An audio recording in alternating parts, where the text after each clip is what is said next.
Hey everybody, this is Mr. Storm, and in this video we're going to continue working on our text adventure game.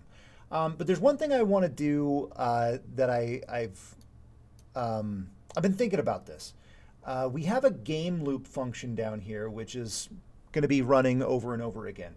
But I think what I've decided is I'm just going to get rid of the game loop because our game is going to be handled through us calling functions whenever we want them to be called. So intro. I just want to call the intro function down here at the bottom, and we'll kind of just control how we loop through the game if we want to loop back to the top. Okay, so let's talk about this intro function because this is going to be the very beginning of our story. This is where the journey is going to begin. All right, first we want to print a new print statement. I'm gonna make this the title of the game. Let's see, let's put some asterisks here. And I'm gonna write Adventures of Lumeria. I don't know, it's just a random fantasy sounding title that I thought of. All right. And then let's call the character creator function so that we can have them choose their character. Then we want to write an if statement that's going to handle basically whatever character they choose. We're going to start a different story. So fighter, major, rogue. So these stories are going to we're going to start a different story based on what they've chosen. So if player class equals fighter, then we will call the fighter function. I did call it fighter, didn't I? Yes, I did. Okay. All right. Elif player class equals, oh, hello, mage, then we will call the mage function. And else we will call the rogue. So that's our intro. Basically, it's going to allow us, it's going to give us a title, allow us to make our character, and then it's going to start the story in 3 different ways depending on which class we've chosen. All right, so let's talk about these functions here. Basically, these are going to be the beginning of our story. It's going to be a series of print statements that that tell the beginning of our story, depending on the class that we've chosen. Now, I've already written my story, and I'm basically going to copy and paste the story in so you don't have to watch me typing it.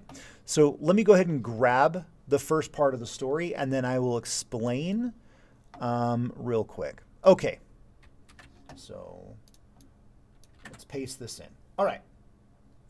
So basically what I have here is our journey begins. You yell for another ale as you smash your empty mug onto the floor and let out a thunderous burp. The barkeep shoots you an annoyed glance but knows it's better to keep his thoughts to himself. You are a fighter, after all. Before you can fully guzzle the new pint, a large explosion rocks the tavern. What in the world, you think, as you rush out the front door? In the distance, you see thick black smoke billowing over the trees of the forest. You grip your axe and wonder what to do. Now, at this point, we are going to ask them what we've asked them. What do we want them to do? Or what do you want to do? Now they have a choice. Now, our choices are going to be inside of a while loop, okay? And we're going to give them the choices in a menu kind of fashion. So choices, and we will say, let's do new line. 1 is going to be run into the forest. Oh, if I can spell forest. Toward the explosion.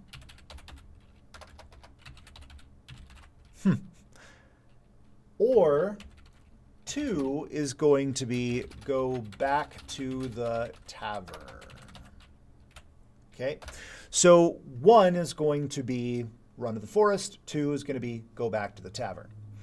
All right, so now we want to capture their choice as a variable equals input.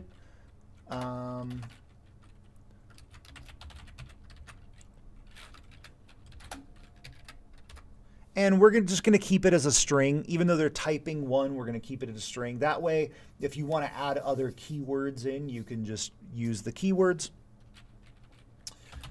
Say if choice equals 1 as a string, not as a number, then we're going to call, oh, we don't actually have the story1 function. Let's create a new function down here.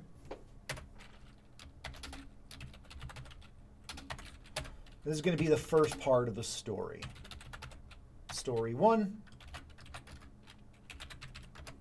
And this is going to be the first part of the story that happens once we've passed this part, right? So story1, and then we break. Basically, when we run into the forest, we're going to call the story1 function, which is going to continue the story. But if you go back into the tavern, if your choice equals 2, then we are going to print a message. So for this one, it's you push past the tavern patrons toward the bar and you think to yourself, it's someone else's problem. Let them deal with it. After a few drinks, you pass out on the floor of the tavern. The undead horde finds you in that state, unable to defend yourself.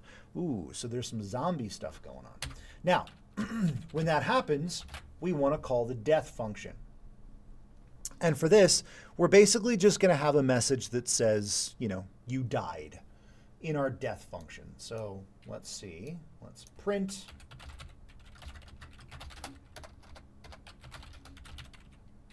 You died. Now, the reason why we're doing this as a separate function is because you might want to have some more information here. You might want to print some stats or whatever.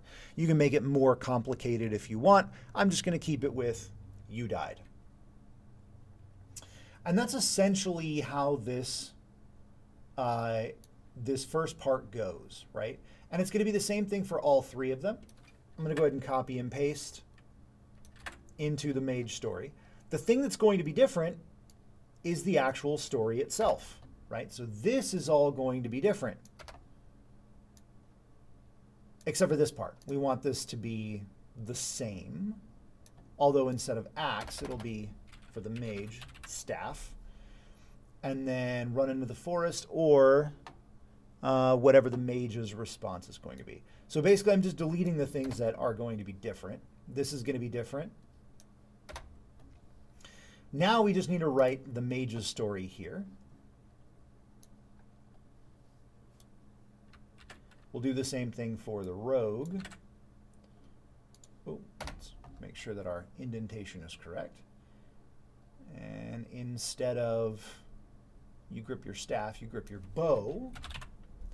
Okay, so now these are all going to be different. I'm only going to have the fighter for now. I have the mage and the rogue stories written, but I'm not going to put those in on a video because it's going to take time. You guys don't need all of that extra time. All right, let's get into story 1. So basically, once we run into the forest, now we're going to go into story 1. And story 1 is going to take us right up to our first combat encounter. So we're going to get up to that point and then we'll stop and we'll do the combat encounter in the next video. All right. So in story 1, we want to print a new piece of the story.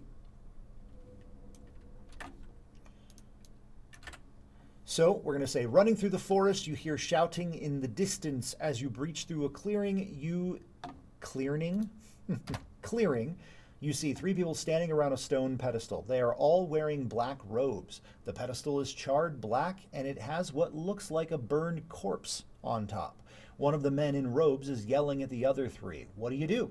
So at this point, we give them another choice.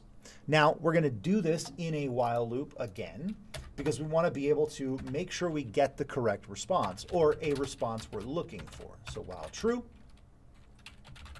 print, we're going to give them their choices. New line. Ask the men what they are doing. Or, new line, to attack the men. Now, the way I'm writing this is both of these are going to lead to our first combat encounter.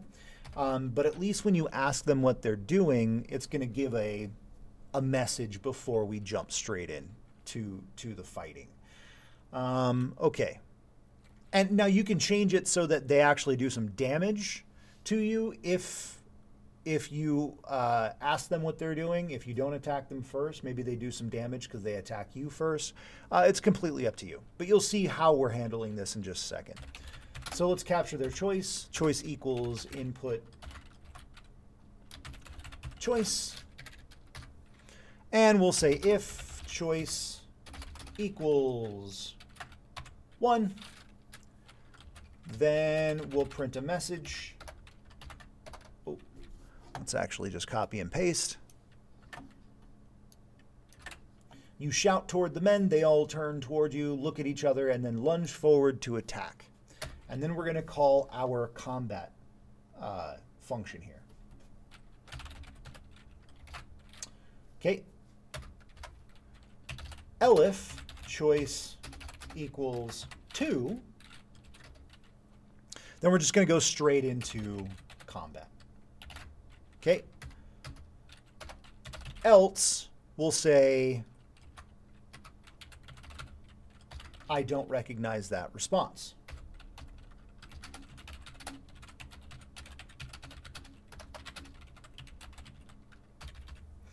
And let's actually break out of the loop in both of these combat sequences. Okay, so the way this is going to work is we're going to go to combat.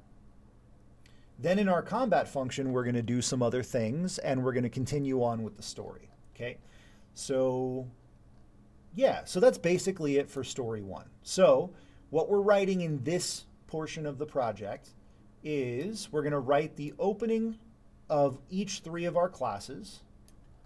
So basically the opening part of the story, and then give them the choice to either die immediately or continue on. We're going to do that for all 3 classes.